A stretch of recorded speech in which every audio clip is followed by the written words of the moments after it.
չհավատակ նրանց, ովքեր ասում են, որ ընտրություններից հետո առողջության ապահովագրությունը չեղարկվելու է։ Դա բացառված է։ Մենք այսօր Տիկին Ավանեսյան, ուր եք, Տիկին Ավանեսյան։ Անայդ Ավանեսյանը առողջապահության նախարարը, ով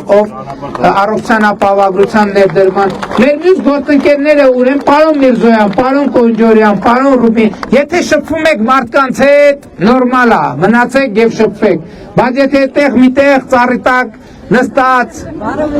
ծխում եք կամ չգիտեմ իրար հետ եք շփվում, ավելի լավ է եկեք այստեղ կանգնենք։ Տիկին Ավանեսյան, դուք հիմա մենք կարող ենք հաստատել, որ ընտրություններից հետո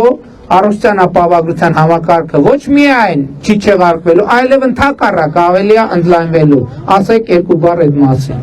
Այո, պարոն վարչապետ, ոչ միայն չեղարկվելու, այլ նաև նոր խմբերն են ավելանալու եւ մենք 2 տարվա ընթացքում մեր ողջ բնակչությանը արդեն ապահովելու ենք առողջության ապահովագրությունով, ժողովուրդ ջան։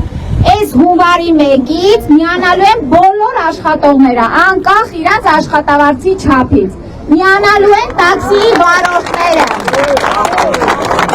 Այնպես որ առողջության ապահովագրությունը անկասելի է։